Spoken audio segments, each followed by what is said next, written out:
വാട്സാപ്പിന് ഓർമ്മയുണ്ടോ മുമ്പ് എനിക്ക് എഴുതിയത്? എന്താണെഴുതി? വിവാഹം കഴിഞ്ഞാലുടൻ 2 ആഴ്ചത്തെ ഹണിമൂൺ, ഊട്ടിയിലേക്കോ കൊടൈക്കനാലിലേക്കോ. ഭാര്യ ഭർത്താക്കന്മാരാവുമ്പോ ചെറിയ കശപിശയൊക്കെ ഉണ്ടാവൂല്ലോ. ഉണ്ടാവും. അത് കഴിഞ്ഞ് രാത്രി ആവൂല്ലോ. ആവും. അപ്പൊ നമുക്ക് ഉറക്കം വരുമല്ലോ. വരാം. അപ്പൊ പിന്നെ ഒക്കെ കഴിയുമ്പോൾ സമാധാനമായിട്ട് കിടന്ന് ഉറങ്ങിയാൽ പോരെ? വെറുതെ എന്തിനാ സുഖമായിട്ട് കിടന്ന് ഉറങ്ങണ ഭർത്താവിനെ വിളിച്ചെഴുന്നേപ്പിച്ച് പിന്നെ അടി ഉണ്ടാക്കണം?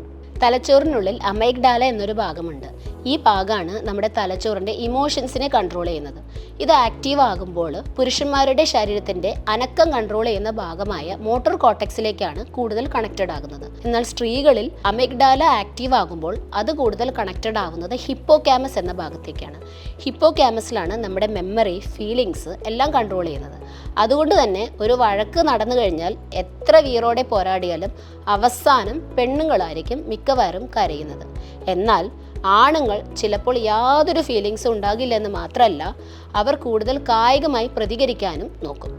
അതുകൊണ്ട് തന്നെയാണ് ഒരു അടിപിടി കഴിയുമ്പോൾ ഭാര്യമാർ ഉറക്കമില്ലാതെ വിഷമിച്ച് കിടക്കുന്നതും ആണുങ്ങൾ ഒരു പ്രശ്നമില്ലാതെ കൂർക്കം വലിച്ചുറങ്ങുന്നതും.